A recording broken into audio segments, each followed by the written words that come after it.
police shot Chuck Norris's wife right in front of him. They thought he would just walk away.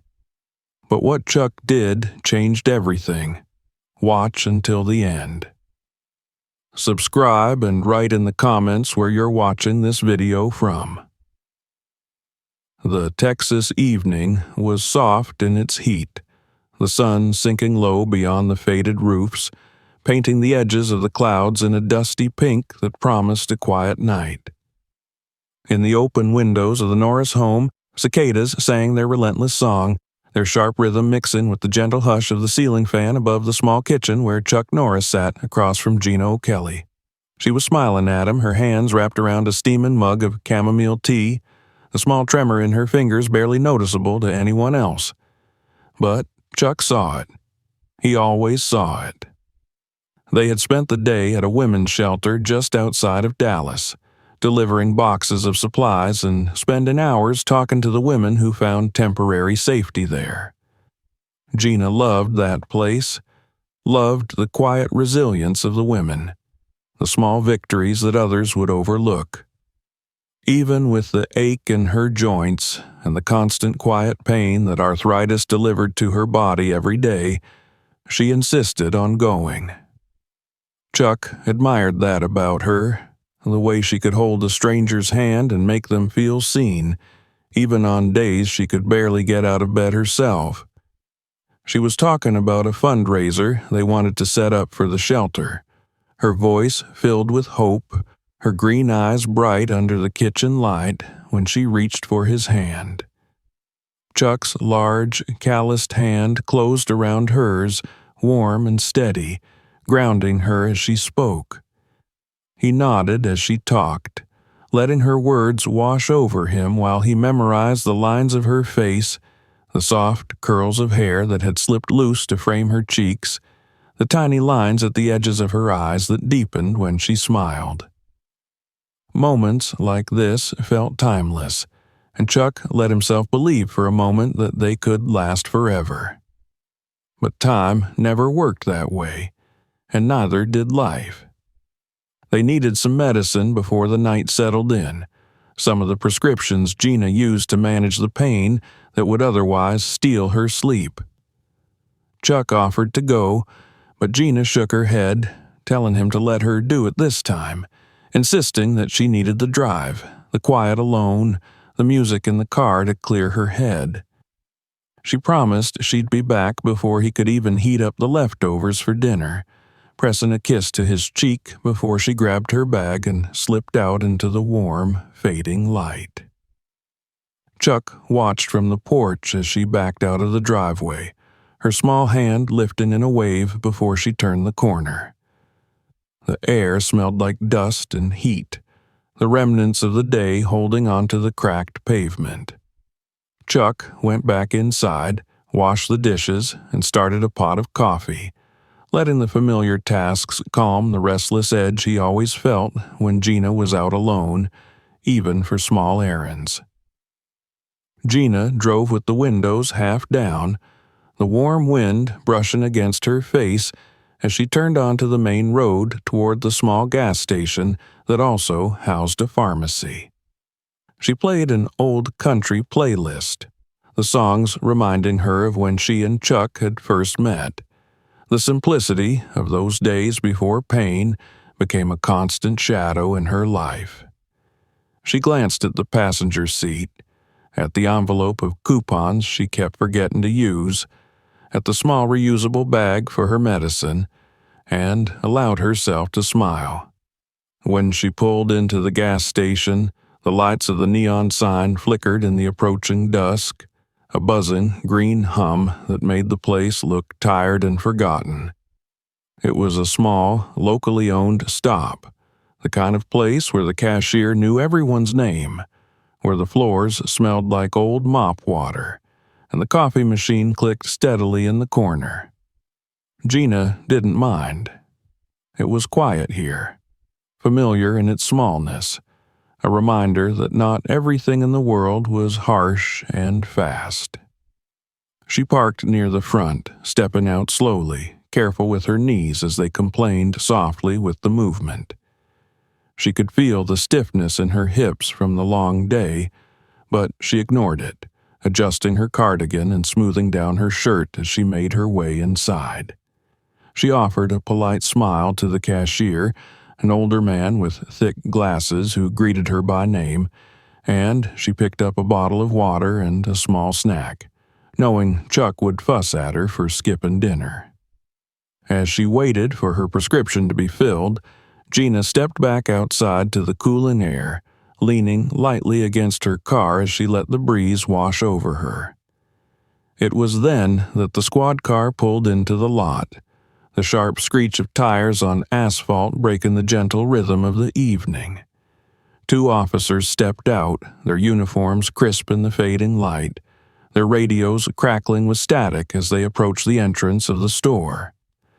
They noticed her standing there, small and alone, her arms wrapped around her water bottle as if to shield herself from the sudden change in the air.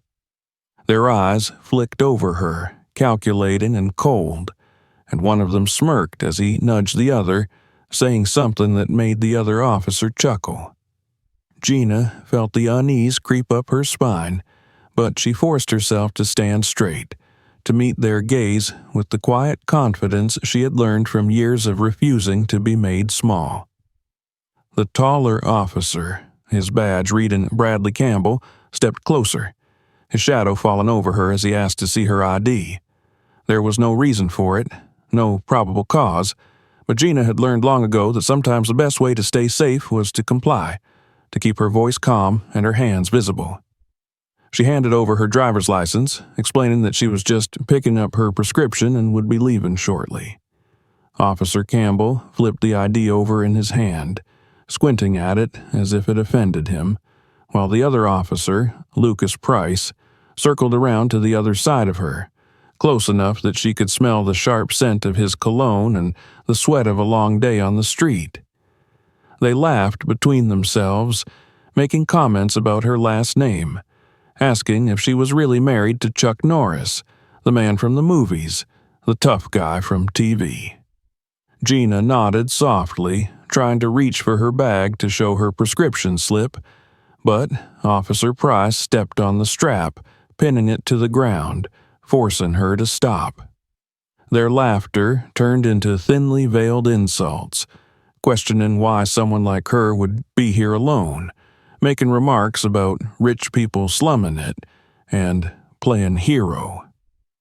Gina tried to answer, explaining that she volunteered nearby, but her words were cut off by the sharp bark of Officer Campbell, telling her to shut up and keep her hands where he could see them. Her heart began to pound, a cold sweat breaking across the back of her neck as she raised her hands slightly, her water bottle dropping and rolling across the pavement. The bag with her medicine slipped from her grasp, spilling out onto the ground, the small orange bottles clattering against the concrete, one rolling under her car. Gina's eyes darted to the bottle, to the label with her name, as she instinctively bent to pick it up, needing to clutch at something familiar, something grounding. It was then that Officer Price pushed her, his hand heavy on her shoulder as he snapped at her to stay still, his voice laced with something dark, something that made her stomach twist. The push sent a jolt of pain through her arm, making her gasp, and as she stumbled back, the world seemed to slow for a moment. The sound of a glass bottle breaking somewhere near the pumps cracked through the tension like a gunshot, and in that split second, Officer Price's hand twitched, his finger tightening on the trigger of the gun he had pulled without reason, without cause. The gunshot was deafening in the quiet lot. The bullet struck Gina in the shoulder, the force of it spinning her, the pain blooming hot and sharp as she fell backward, hitting the ground with a cry that was half a scream and half a prayer. Her vision blurred as tears filled her eyes, the shock of the impact stealing her breath as she pressed her hand to the wound, warm blood seeping through her fingers, sticky and thick. She lay there, gasping, the world around her muffled and distant, the harsh shouts of the officers blending into the ringing in her ears. Her mind scrambled, grasping at consciousness, at the thought of Chuck, of the way he would hold her hand at night when the pain was bad, the way he would kiss her forehead and tell her it was going to be okay. She tried to call for him, her lips forming his name, but the sound came out as a broken whisper, lost in the chaos. As her eyes fluttered, fighting to stay open, the last thing she saw before the darkness threatened to take her was the flash of headlights turning into the lot, the familiar shape of Chuck's truck pulling in fast, gravel spraying under the tires. The door flew open, and she saw him, just for a moment, before the world went dark, before the pain swallowed her whole.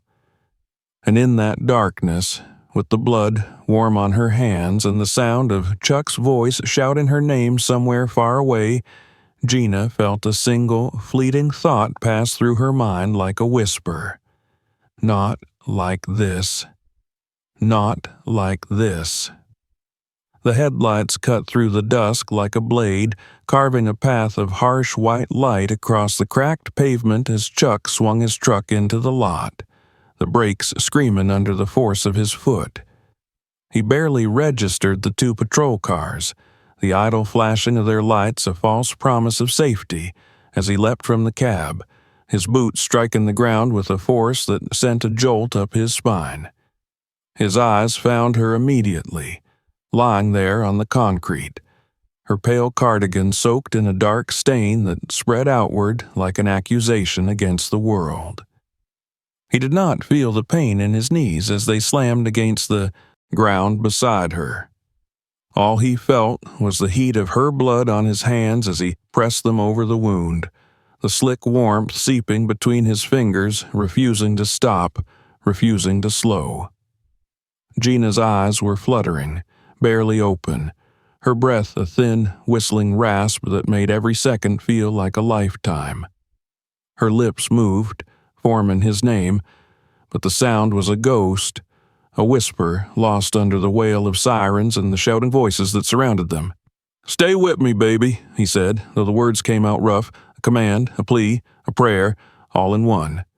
He pressed harder, ignoring the way her body twitched under his touch, ignoring the tears that blurred his vision as he tried to see how bad it was, how deep the wound went, how much time they had left. The shouts grew louder, sharper, cutting through the haze of fear and adrenaline. "Get away from her! Step back now!" The voices were unfamiliar, harsh, filled with an authority that demanded obedience. Chuck's head snapped up, his blue eyes narrowing as they locked onto the two young officers standing over them, guns drawn, hands shaking, faces pale under the harsh lights of the gas station. He saw the fear in their eyes, the panic that twisted their mouths as they barked orders they barely understood themselves. He saw the way their fingers tightened on the triggers, the way their eyes flicked to each other and back to him, searching for justification, for a reason to turn their fear into violence. And in that moment, Chuck felt something deep inside him begin to fracture, to burn with a cold, precise fury that he had not felt in years. "Back away from her, now!" one of the officers screamed, his voice cracking, the barrel of his gun trembling as it pointed directly at Chuck's chest. Chuck did not move. His hands remained pressed against Gina's wound, her blood soaking into his skin, dripping onto the concrete beneath them. He could feel her pulse, weak and fluttering, under his palms, a fragile reminder that she was still here, still fighting. The world around him seemed to narrow, the sounds fading into a distant echo as he focused on the rise and fall of her chest, on the way her fingers curled weakly around the edge of his shirt. "She's shot! She needs help!" he shouted, his voice cutting through the noise like a blade, but the officers did not lower their weapons. They did not call for an ambulance. They did not move. "Hands where we can see them! Step away!" the other officer yelled, his voice high, almost shrill, as he adjusted his grip on the gun. Chuck's mind raced, images flashing before his eyes in rapid succession. The battlefields of Vietnam, the training mats of the dojo, the faces of the men he had trained and fought alongside, the moments when a single second determined life or death. He saw Gina's face in all of them, the promise he had made to her on the day they married, that he would protect her, that he would never let harm come to her. And now, here she was, bleeding out on the cold concrete while two scared boys in uniform pointed guns at him, seeing only a threat where there was none. One of the officers stepped closer, his gun lowering slightly, as if to get a better aim. Chuck's eyes flicked to the badge on his chest, the nameplate that read Price. The other one, Campbell, moved to the side, trying to circle around to get a clearer shot. Chuck's jaw tightened, his muscles coiling under his skin, the instinct to move, to act, to protect, rising in him like a tide he could no longer hold back. "I'm not leaving her," he said, his voice calm now, low and even, the kind of voice that carried across a battlefield that made men listen. But they did not listen. They only saw his size, the blood on his hands, the way he leaned over her, shielding her with his body. And they saw a threat. "Last warning," Campbell shouted, his finger twitching on the trigger, his eyes wide, sweat beading on his forehead. Gina stirred under his hands, a soft, broken sound escaping her lips as she tried to turn her head toward him. "Chuck," she whispered, her voice so faint he barely heard it over the pounding of his own heart. That was when it happened. A shout, a movement, a moment of fear that turned into action. The gun fired, the flash lighting up the night for a single, blinding instant. Chuck felt the shockwave of the bullet as it tore through the air, felt the sudden jerk of Gina's body under his hands as the second shot struck her, the sound of it louder than any gunshot he had heard in war, louder than the roar of helicopters or the screams of men in battle. For a moment, the world stopped. Chuck's breath caught in his chest, his vision narrowing to the face of his wife, her eyes wide with pain, her mouth open in a silent cry as her body convulsed, blood spilling from a new wound in her shoulder. The officers were shouting, their voices distant, muffled, meaningless. Chuck's hands slipped in the blood, the warmth of it soaking into his jeans, into the concrete, into the air around them. "No," he whispered, the word breaking in his throat, his vision blurring as tears filled his eyes, hot and relentless. "No, no, no." He fell to his knees, clutching her to his chest, her blood smearing across his arms, his face, as he rocked back and forth, the world around him dissolving into chaos. The officers continued to shout, to threaten, to point their guns, but Chuck did not hear them. All he could hear was the ragged sound of Gina's breathing, the weak, stuttering rhythm of her heart as it fought to keep beating. In that moment, the fear was gone. The pain was gone. All that was left was the cold, clear certainty that he would not let her die here, alone, on this pavement, under the shaking guns of boys who did not know what they were doing. He would not let this be the end of her story. They still had not called for help. They still had not lowered their weapons. They still saw him as the problem, as the threat, as the enemy. And in that moment, as Gina's blood soaked into his skin, as her life slipped through his fingers, Chuck Norris made a decision. He would protect her, no matter what it took, no matter who stood in his way. The moment between the second gunshot and the breath that followed stretched into an eternity for Chuck, each millisecond thick with the scent of blood, gasoline, and the iron bite of fear that had long ago been burned out of him on foreign soil. Gina's pulse under his fingers was a flicker, a fragile, fading signal that she was still there, still fighting, even as her blood pooled around them, warm and accusing against the cold indifference of the pavement. The officers were still shouting, their words a meaningless drone, drowned by the drumbeat of his own heart in his ears. They stood with their guns raised, fingers twitching, eyes wide and darting, panic in every line of their young, pale faces. The smell of gunpowder hung between them, a reminder that they had fired, that they had chosen fear over sense, reaction over reason. Chuck slowly lifted his head, his blue eyes locking onto them with a coldness that made the closest officer, Price, take an instinctive step back. The other one, Campbell, flinched but held his ground, though his hands shook on the grip of his weapon. They saw the blood on Chuck's hands, the blood on his arms, smeared across his jeans and splattered on his face, but they did not see it for what it was. They saw a threat.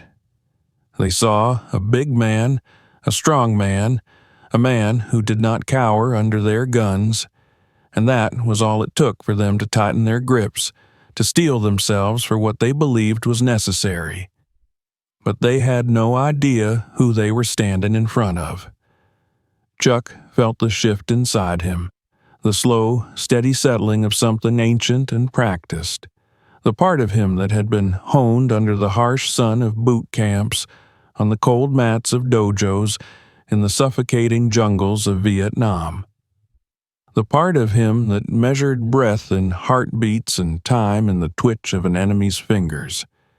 The part of him that did not know fear, only calculation, only the clear, precise actions required to protect those who needed him. His gaze dropped to Gina for a heartbeat, seeing the rise and fall of her chest, shallow and rapid, her eyelids fluttering, her lips pale and parted. She needed help, real help, not the mockery of safety that came from the trembling guns of boys who played at being men. She needed him to act now before the next breath became her last. "Last warning," Campbell barked again, his voice cracking, sweat beading on his forehead, dripping down the side of his face as his eyes darted between Chuck's bloody hands and his partner's uncertain stance. Chuck's hands slowly, deliberately lifted from Gina's body, his palms open, fingers spread, showing them he was unarmed, showing them he was not a threat. But it was a lie, and the truth was in the way he shifted his weight, the way his muscles coiled under his skin, ready, waiting.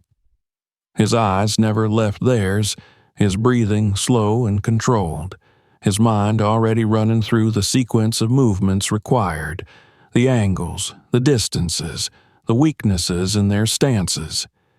He saw it when Campbell's finger twitched again on the trigger, the micro-movement that would have been missed by anyone else, the moment of decision that could end with another bullet tearing through Gina's body or his own. Chuck did not give him that chance. He moved. In the time it took Campbell to blink, Chuck closed the distance between them, his left hand snapping out to grab the barrel of the gun, pushing it up and away from Gina's prone form as his right hand struck out in a precise, brutal arc, his knuckles connecting with Campbell's wrist, forcing his fingers to spasm and release the weapon. It clattered to the ground, a useless piece of metal, as Campbell's eyes widened in shock, his mouth opening in a gasp that never became a word. Price reacted, his gun swinging toward Chuck, but it was too late. Chuck pivoted, his foot sweeping out to knock Price's legs out from under him, sending him crashing to the ground with a sharp cry. The wind knocked out of him as his head struck the pavement. The gun slipped from his grasp, skittering across the concrete before Chuck's boot came down on it, pinning it in place, his weight making it clear that it would not be retrieved. Campbell lunged, A wild, desperate attempt to reclaim his authority, to reassert control over a situation that had slipped through his fingers the moment he chose fear over caution. Chuck sidestepped, grabbing the young officer's arm and twisting, a precise application of force that elicited a scream of pain as Campbell's elbow bent in a direction it was never meant to go. The gun dropped from his other hand, and Chuck kicked it away, sending it sliding under a parked car. The entire encounter lasted less than 10 seconds, but it felt like a lifetime. Every movement burned into the retinas of the witnesses who had begun to gather at the edges of the gas station, their phones raised, recording, broadcasting, capturing every moment of Chuck Norris in motion. Campbell fell to the ground, clutching his arm, tears of pain streaming down his face, his mouth working soundlessly as he stared up at the man who stood over him, calm, unyielding, his chest heaving with controlled breaths. Price lay nearby, groaning, trying to push himself up, but the wind was still gone from his lungs, his body refusing to cooperate. Chuck did not speak. He did not gloat. He did not revel in what he had done. He turned back to Gina, dropping to his knees beside her, his hands returning to her wound, pressing down gently, carefully, his eyes searching her face for signs of consciousness. Her eyes fluttered open for a moment, a soft moan escaping her lips as she tried to focus on him, the confusion and pain in her gaze cutting deeper than any wound ever could. "You're okay, baby," he whispered, his voice soft, steady, meant only for her. "You're okay." But she wasn't. Not yet. And he knew that if he did not act quickly, she might never be.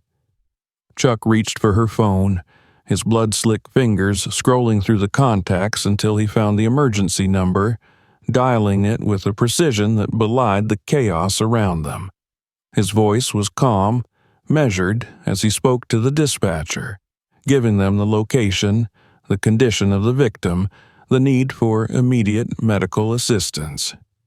There was no panic, no hesitation, only the clear, steady cadence of a man who had spent his life in crisis and learned that calm was the only way through. He hung up and looked around, his eyes meeting the wide, shocked stares of the bystanders who were still recording, still whispering, still trying to understand what they had just witnessed. Some of them lowered their phones, the reality of the situation sinking in, the weight of what had happened pressing down on them as they took in the image of Chuck Norris, kneeling in a pool of his wife's blood, his hands steady on her wound, his eyes clear and unblinking as he met their gaze. In the distance, sirens began to wail, the promise of help that had been denied to them by the very men sworn to provide it. The sound grew louder, closer, as Chuck lowered his head, pressing his forehead gently to Gina's, whispering words of comfort, of love, of promises that he would keep, no matter what it took. Around them, the world began to move again, the chaos resuming as new officers arrived, their weapons lowered as they took in the scene, as they saw their fellow officers on the ground, disarmed, defeated, and the legend of a man they had all grown up watching on screens, now kneeling in blood, refusing to let go.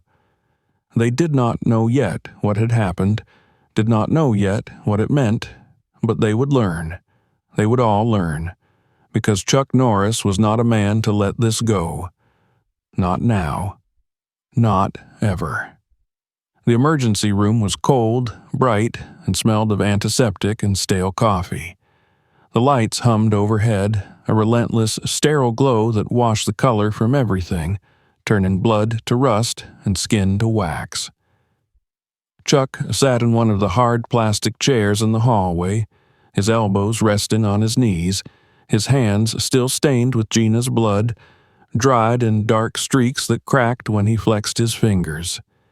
His jeans were stiff with it, his boots leaving faint prints on the linoleum floor every time he shifted, unable to find comfort unable to find peace. Behind the double doors, they were working on her. He could hear the soft, urgent murmur of nurses and doctors, the hiss of machines, the rhythmic beeping of a monitor that counted each fragile beat of Gina's heart. Every time the beeping paused, every time a voice rose, Chuck's head would snap up, his breath catching in his throat, waiting, praying, ready to move, to do anything, if it meant she would open her eyes and see him again. He did not notice the people gathering down. The hall, the police officers standing awkwardly near the vending machines, whispering to each other, their eyes darting toward him and then away. He did not see the hospital staff trying not to look, trying not to stare at the blood that covered him, at the hard set of his jaw, at the emptiness in his eyes that was far more frightening than any shout or threat could ever be. His mind replayed the moment over and over, the way Gina's body had jerked under the impact of the bullet, the way her blood had soaked into his hands, the look in her eyes when she tried to speak his name. It was a loop that would not stop, each repetition digging deeper, carving the memory into his bones, into the very core of who he was. He had been in war zones, he had seen men die, he had held them as they took their last breaths. But nothing had ever felt like this. The doors swung open, and a nurse stepped out, her scrubs spotted with Gina's blood, her hair pulled back tight, her eyes tired but calm. Chuck stood immediately, towering over her, the tension in his shoulders making him look even larger, even more imposing, but the nurse did not flinch. "She's stable," the nurse said, her voice professional, practiced. "The bullet missed any major organs. We stopped the bleeding. She's going to need time to recover, but she's alive." Chuck's breath left him in a rush, his knees almost giving out as he closed his eyes, his head bowing as he let the relief wash over him, just for a moment, before the weight of everything else returned. When he opened his eyes, they were clear, focused, the softness gone, replaced by a cold determination that made the nurse take a small step back. "Can I see her?" he asked, his voice low, controlled. The nurse nodded, gesturing for him to follow, and Chuck walked through the doors, each step heavy, each step pulling him closer to where Gina lay, pale and small on the hospital bed, tubes and wires snaking from her body to the machines that kept her stable. Her eyes were closed, her breathing shallow but steady, the rise and fall of her chest the most beautiful sight Chuck had ever seen. He moved to her side, lowering himself into the chair, careful not to disturb the wires, his hand reaching out to take hers, holding it gently, his thumb brushing over her knuckles, over the wedding band that glinted in the harsh light. For a long time, he just sat there, watching her, letting the sound of the machines become the rhythm of his world, grounding him, reminding him that she was still here, that she was still fighting. And as he sat there, the anger began to burn. It started as a low ember deep in his chest, a familiar heat that he had learned to control, to harness, to use when the world demanded it. But this was different. This was not the anger of a soldier in battle, not the righteous fury of a man defending the helpless. This was personal. This was his wife, his Gina, who had been shot by the very people who were supposed to protect her, who had bled out in his arms while they pointed guns at him and screamed threats, who would have died if he had not been there to stop them from finishing what they started. He thought of the officers' faces, the fear, the arrogance, the incompetence that had nearly killed the woman he loved. He thought of the way they had looked at him, seeing only a threat, a target, a problem to be dealt with, not a husband trying to save his wife. He thought of the system that would try to protect them, that would try to spin the story, to paint him as the aggressor, as the one at fault. Not this time. Chuck stood, leaning down to press a soft kiss to Gina's forehead, careful not to disturb the bandages, the bruises. Her eyelids fluttered, and for a moment her green eyes opened, unfocused, clouded with pain, but they found him, and she smiled just a little, her fingers tightening weakly around his. "You're safe," he whispered, and she nodded, a tear slipping down her cheek before her eyes closed again, the exhaustion pulling her back into sleep. He left her room, stepping back into the cold hallway, his eyes hard, his jaw set. The police officers standing by the vending machines straightened as he approached, their hands twitching, their eyes wary.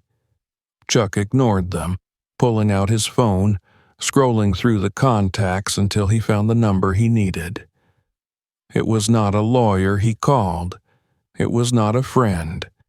It was his commanding officer, the man who had trained him, who had seen what Chuck was capable of, who knew what to do when the system failed. "They shot my wife," Chuck said when the call connected, his voice steady, controlled, but carrying a weight that made the man on the other end sit up straighter. "And I want justice, the right way." The call was short, efficient, promises made that would be kept, plans set in motion that would not be stopped. Within the hour, military legal officers were on their way, men and women who understood the law, who understood the media, who understood how to fight a system that protected the wrong people. Chuck stepped outside, the night air cool against his skin, the scent of exhaust and concrete filling his lungs. The flashing lights of news cameras greeted him, reporters crowding around, shouting questions, shoving microphones toward his face, their eyes hungry for a headline, for a quote they could spin.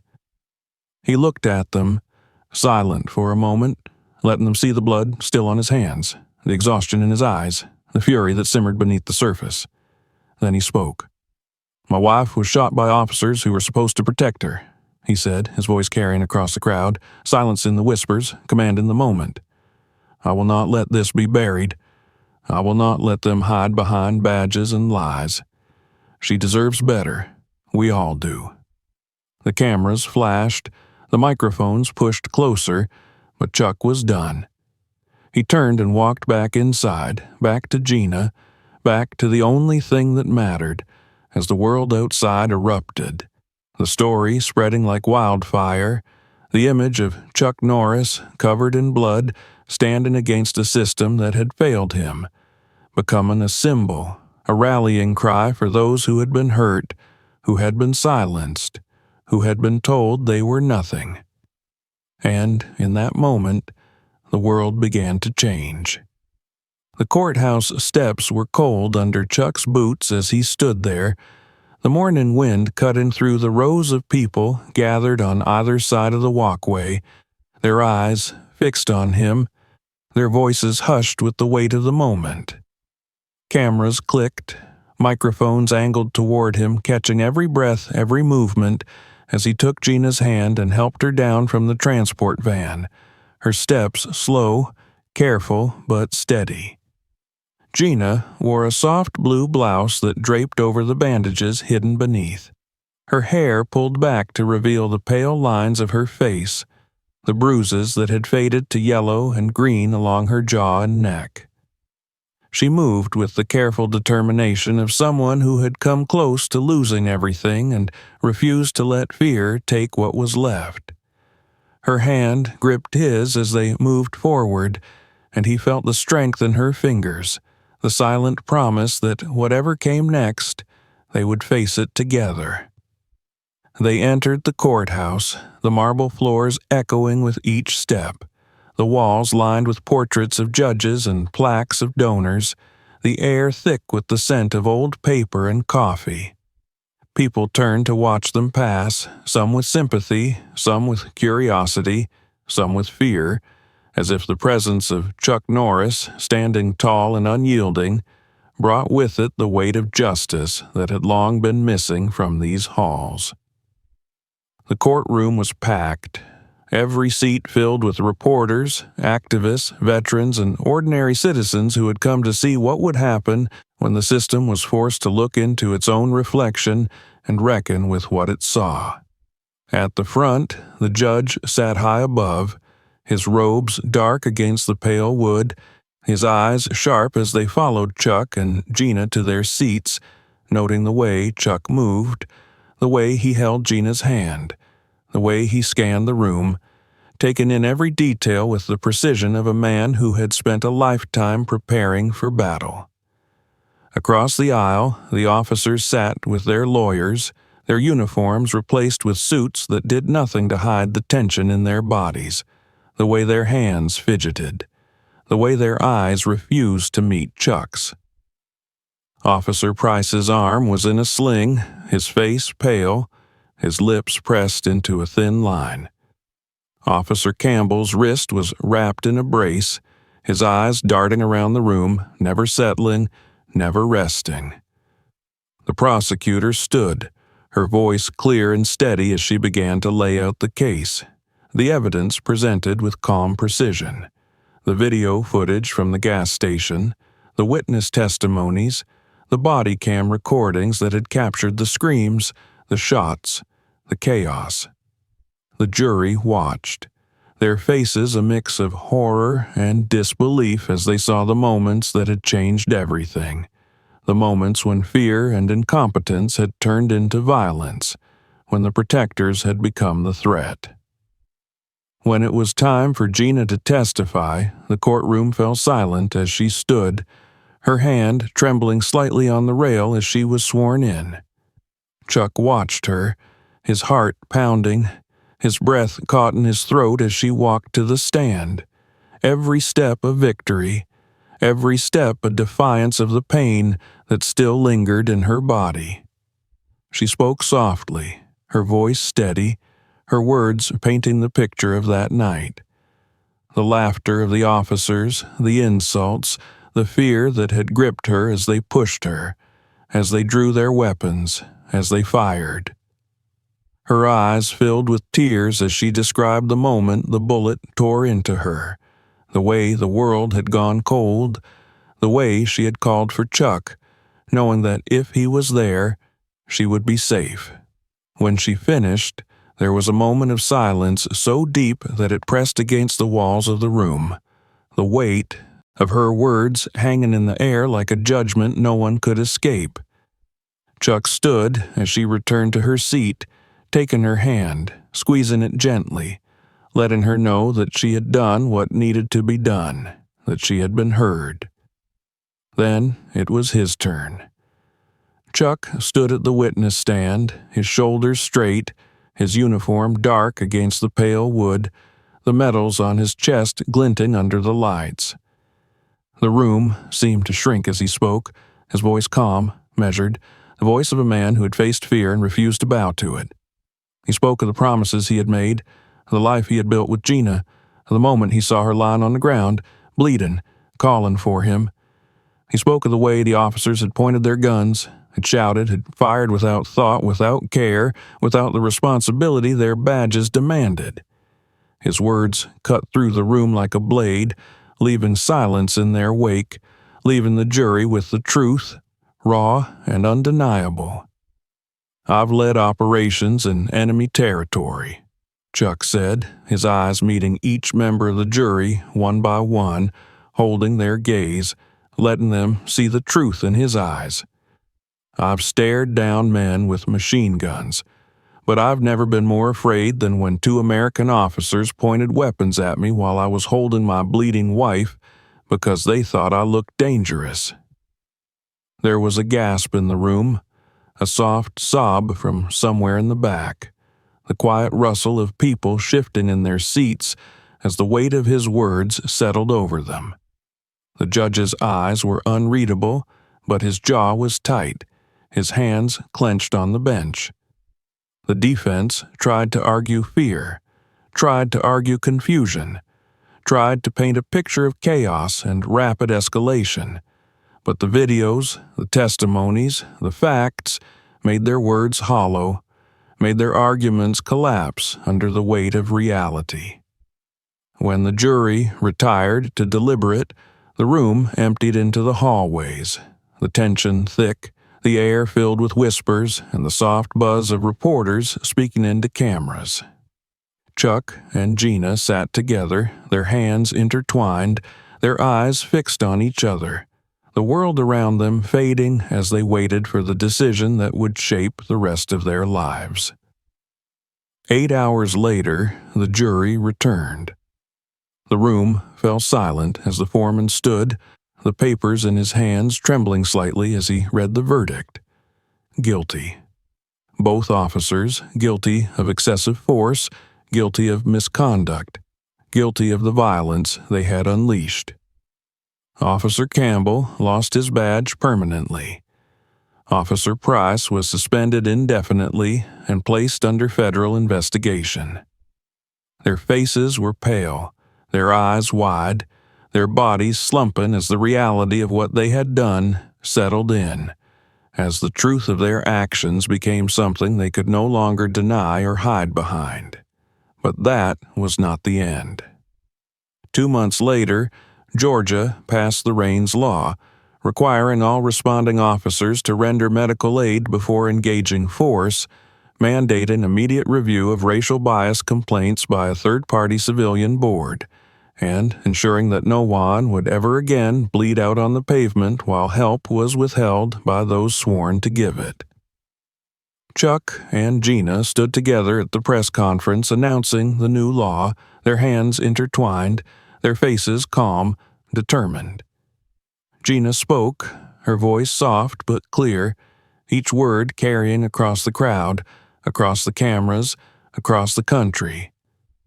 "My husband was trained to kill, but he chose to forgive," she said, her eyes shining with unshed tears. And that's what real power looks like. They launched the Red Doesn't Lie Foundation, dedicated to protecting veterans and their families from discrimination, to providing legal aid and support for those who had been failed by the system, to ensuring that what happened to them would never happen again. Gina returned to her work at the shelter, her steps slow but steady, her smile a little softer, a little wiser, as she sat with women who needed to know that survival was possible, that justice was worth fighting for, that dignity could be reclaimed.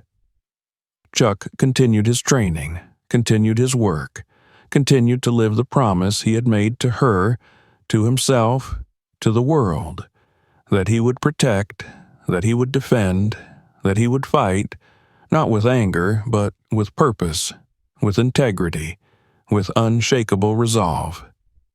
And in the quiet moments, when the cameras were gone, when the crowds had dispersed, when the world was quiet, and the only sound was the soft rhythm of their breathing as they lay together in the dark, Chuck would hold her close, his hand over the scar on her shoulder, and whisper, "You're safe now."